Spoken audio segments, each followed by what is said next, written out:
Watch this.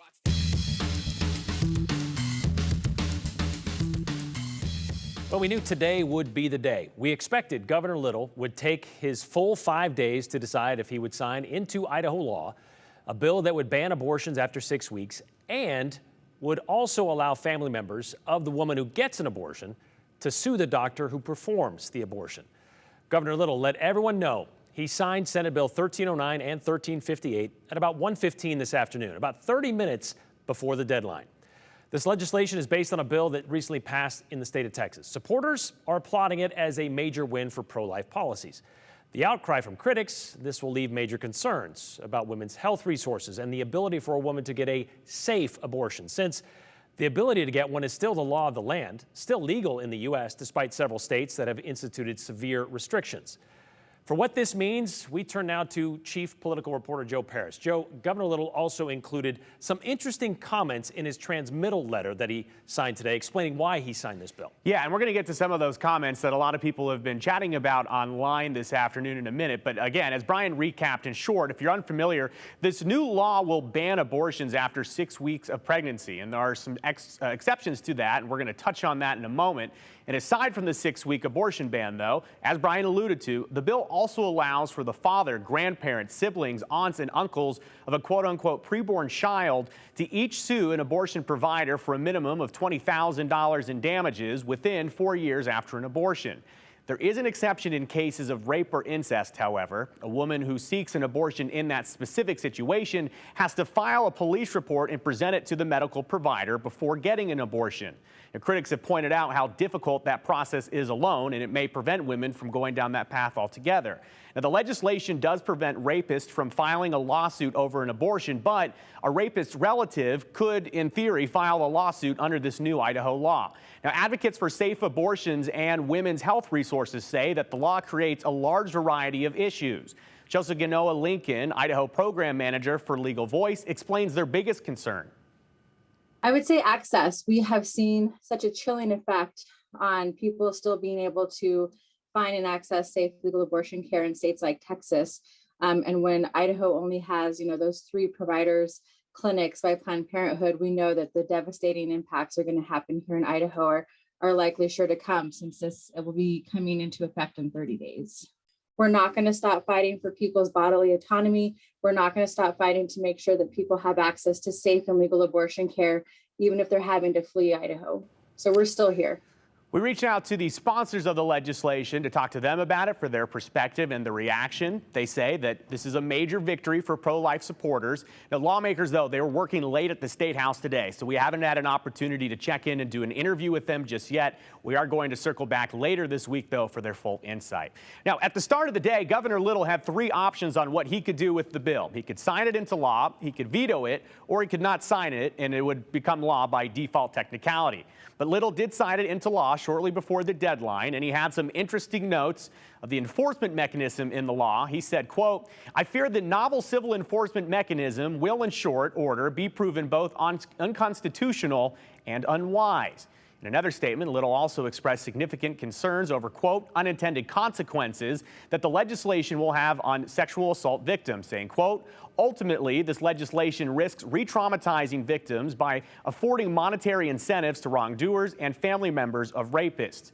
Finally, Little finishes his letter saying, quote, "I remain committed to protecting the lives of preborn babies and strongly encourage the legislature to promptly rectify any unintended consequences with this legislation to ensure the state sufficiently protects the interests of victims of sexual assault." Will there be a legal challenge to this? Likely, yes. I know that stakeholders are discussing their next options, but to be clear here, for the next 30 days, abortions are legal in the state of Idaho. And Brian, again, 30 days starting tomorrow, that's when the law goes into effect. This is different than the fetal heartbeat bill that was passed a year ago. That went into effect when a federal court or a higher court would essentially overturn something like Roe v. Wade. So this has nothing to do with that. This is a totally separate law. Again, goes into effect in 30 days. There's a lot of conversation going on about lawsuits, but a conversation that is also being had is that until that the law goes into effect and you have a quote-unquote party who would sue over this, right, you have to wait until that point. So will we see specific lawsuits here in Idaho over this? Likely yes. probably in the May or June timeframe. Okay, so yeah, there has to be an injured party to bring a lawsuit that would take this up to a higher court that would then say this is unconstitutional, which is what Governor Little wrote in that. And this is interesting. Again, one more time he's done this where he's written this, here's why I don't think this is the right bill, but I'm going to sign it anyway and let the courts decide how this plays out. And this was a very delicate decision for Governor Little, who, of course, is running for governor. He's running for re-election. And the statement that he made by signing or not signing or letting it go into effect would be very powerful and would have a lot of, I guess, implications with it. So we saw what the governor decided to do today. It'll be interesting to see how this plays out over the next several weeks, but also something to keep an eye on this summer. The Supreme Court, the federal Supreme Court, is expected to make a decision on Roe v. Wade. Depending on what happens there, could really have implications for Idaho. And that's when that trigger law that has already been passed last year would go into effect. All right, thanks. So we know this is, as I mentioned, isn't the first time that Governor Little has expressed his trepidation, but went ahead and signed this bill anyway. He did it last session with House Bill 377. That was the one that outlawed the teaching of critical race theory in Idaho, even though it's not being taught in any of our schools in Idaho. He wrote a one sentence supporting that bill and then 6 paragraphs saying why he does it. Then there was the voter initiatives bill, admitting it will likely end up in court, but he signed that bill anyway also. And then, of course, Idaho Supreme Court ruled it was, in fact, unconstitutional last summer. Well, the White House has been keeping tabs on what has been happening across the country when it comes to abortion laws. Shortly after Governor Little's announcement today, the White House issued a statement of their own after Idaho became the first state to adopt a Texas-type law. This development is devastating for women in Idaho, as it will further impede women's access to health care, especially those on low incomes and living in rural communities. It adds the Biden-Harris administration will continue to stand with women and support their right to make their own health care decisions, a constitutional right that Roe v. Wade reaffirmed nearly 5 decades ago. And the president again calls on Congress to act and send a bill to his desk to shut down these radical steps that are taking place across the country. What kind of bill? Not sure what that means by that last sentence, but the Supreme Court, as Joe mentioned, expected to review the rule on Mississippi's abortion law in the next few months, and that law effectively bans abortions after 15 weeks. Of course, that clashes with Roe v. Wade, which bans outlawing abortion before 24 weeks. In December, the Supreme Court suggested the conservative majority is willing to overturn Roe v. Wade. So again, like a lot of things, we'll just see what happens. It was once one of the places to be in Boise for big events or before you were old enough to go to the bars. The Mardi Gras Ballroom has certainly seen some years, but it's about to see its last couple of weeks. You know, when we asked you to share your thoughts about the show, we weren't expecting this exactly. Oh, we've got more viewer voicemails to share. You know, you can leave us a voicemail anytime, and like your text messages, we just might share them on the show. 208-321-5614. That number works for texting or talking. Just make sure you include your name and the hashtag #the208.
Historic building in downtown Boise is nearing the end of its days. The popular event space, the Mardi Gras Ballroom, will be sold.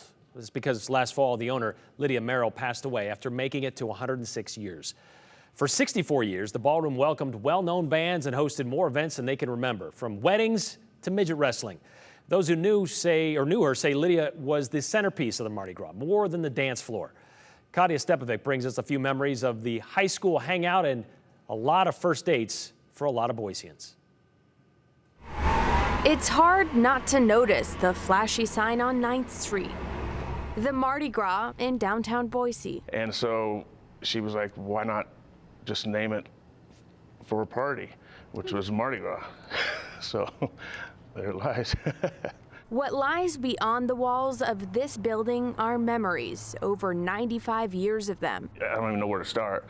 This was the place to play. In 1958, Orson and Lydia Merrill purchased this building for a whopping $1,000, which originally had no roof. The Merrills first opened it as a roller skate rink, but after a number of remodels and upgrades, it became the place to be for well-known bands and jazz players, from REM, Ice-T, and The Ventures, to name a few. The only time in 28 or 29 years I've ever really fallen off the stage was here, because they had a little platform out in front there, and I got out on that platform. It's a runway, yeah, It's a runway, and I jumped up and down, and I went right flat on the floor. Ron and Bob have been playing the Blues Brothers for 29 years in Idaho. Many of their memories were made right here in this ballroom. No, the band went into our vamp. The popular joint in town brought people together for decades, something that the Merrills were passionate about. But sadly, Lydia Merrill died from complications of COVID-19 in November of 2021 at 106 years old, joining her late husband, Orson. We didn't have her at Hello, let's just say that. When we came in and said, we want to do a gig here, it's a special occasion, and we thought it was going to be a big crowd, and she kind of had a look like, yeah, I've heard this before. At 106 years old, Lydia worked up until her very last day in this room. She was very outspoken, and she was very active. You know, she would come down here a lot, and just to check on things. You know, I have a video of her. She wanted to vacuum. This place meant a lot to her. It sounds. Yeah. It was what kept her going.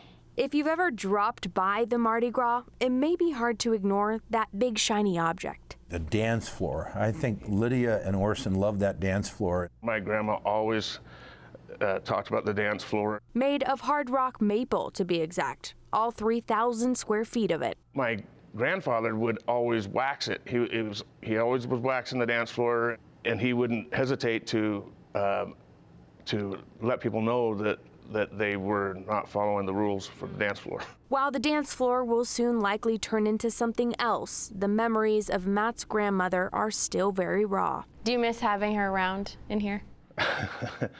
You're gonna get me all emotional now. No, I do. Yeah. Yeah, she, I mean, she has, because I think it's, it's just her voice, the way she. Look up to her, huh? Yeah. Sounds like she was an amazing woman. Amazing is putting it lightly.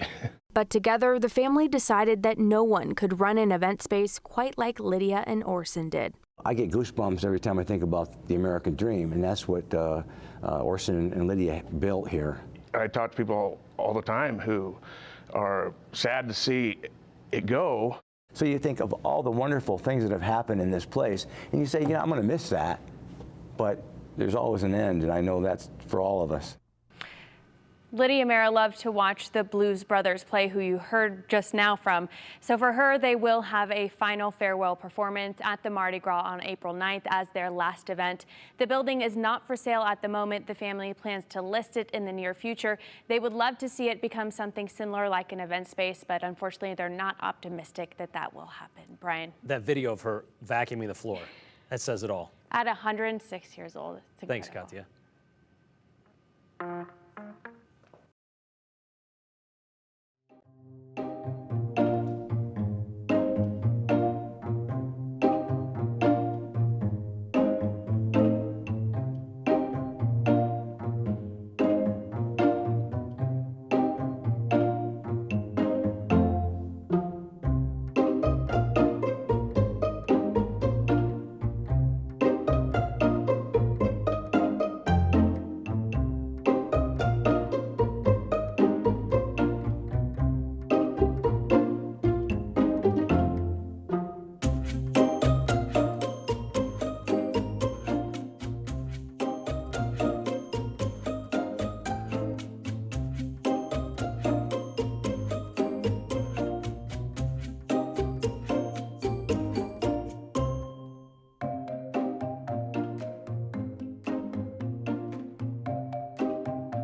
All right, if you didn't know by the hundreds of pictures posted on our KTVB Facebook page and all of our other newscasts, today is National Puppy Day.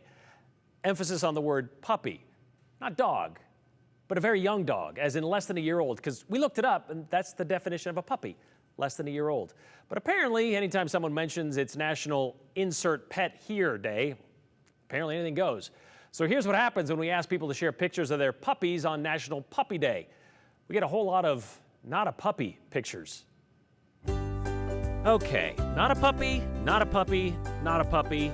Nope, nope, nope. Not a puppy. Nope. There's a lot of nope there. Nope, nope, not a puppy. No. Nope and nope and nope and nope and nope. Maybe. Nope, nope. Come on, really? Nope, nope, nope. Not that one. Nope. Maybe. Nope, nope. Okay, this is ridiculous. Ah, yes. Finally. That's a puppy. Thank you, Macy, for understanding the assignment.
Anytime. All right, so we just got a few minutes here to get to your comments at the end of the show, and obviously a lot of comments today about the Governor Little signing Senate Bill 1309. That's the one that would make an abortion before or after 6 weeks illegal, plus allow family members of the woman who got an abortion to sue the doctor that performed the abortion. So we'll see what happens after that. But a lot of people saying most interesting, Governor Little comment is that the law is likely unconstitutional. So does that make our tax dollars pay litigation for reckless laws? Why can't Idahoans sue lawmakers for said frivolous lawsuits? Ask Lori B. That they have a kind of a fund set up just to handle those kind of things anyway. But yes, we keep putting money into that fund. And right now, Idaho does not have a good record when it comes to, well, winning those. There is this one here. Well, I've skipped past it. These are kind of out of order, but this is the one I wanted to get to. It seems we need a vasectomy law. That would be the one that is interesting that people put out there. And if guess, there's the other side of this. If you're upset about not being able to kill your unborn baby, you can move to Oregon. They condone that type of thing, says Billy, #Billy. So we understand there are very, very strong views on both sides of this argument. We can't get to them all.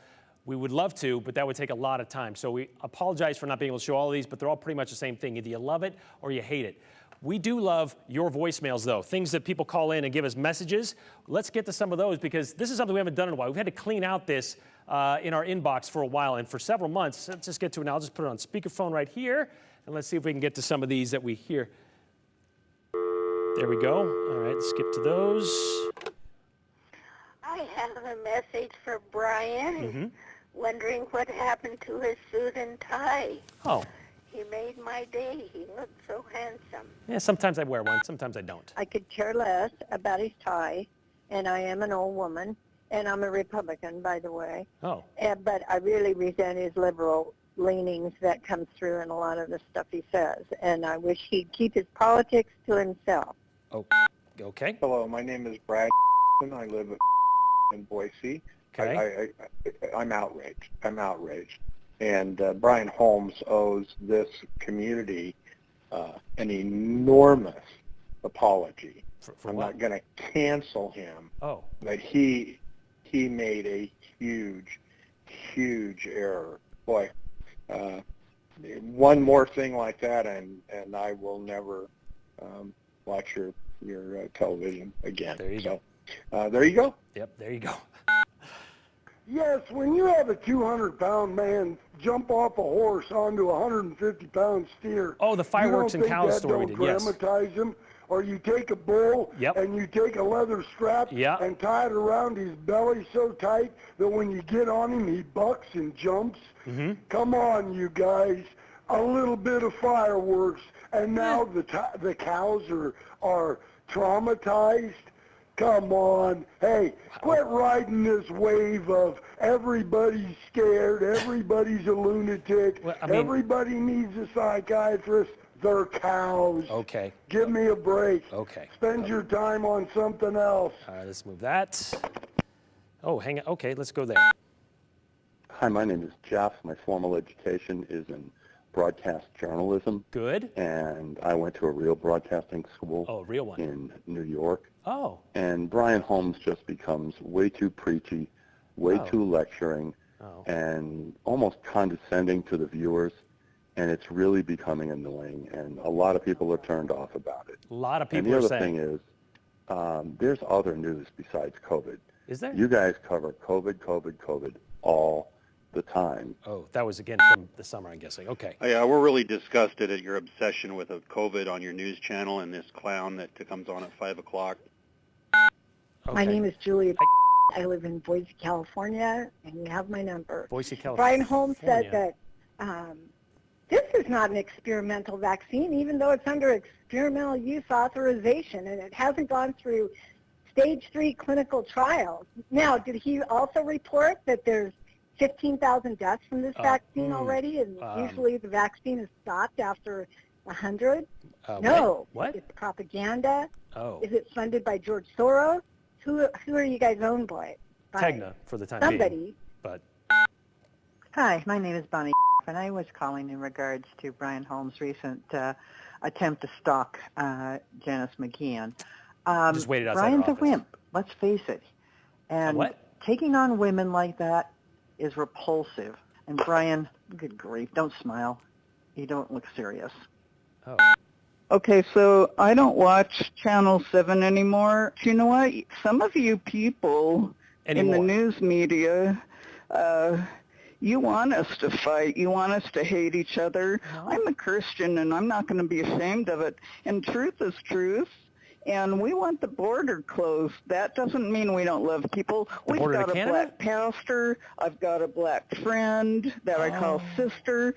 Okay? We just don't like hate and people pushing their agenda. And by the way, there's like 14% black people, which is fine.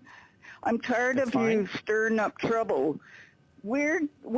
Some of my son's friends are Hawaiian, and they adopted a black kid into their family who is now a black, good pastor type. That's another black person we know. My message is that Brian Holmes is a jackass. Okay. Hey, Propaganda Network, what's up? Let me give you some real news. You do such a disservice to your country and to your people. You are the division of America. You propaganda, leftist, communist news groups. You how dare you do that to people that live by you? I suggest all you communists to do your garbage news, to do the injustice. You need to leave this country. Every one of you. Go to Venezuela, mother, because that's where you belong. You are ugly people. All of you, you ugly people. Channel 7 sucks. You are a propaganda network. You are a communist garbage. That's all you'll ever be. Okay. All right. That's all I got for you. Thank you.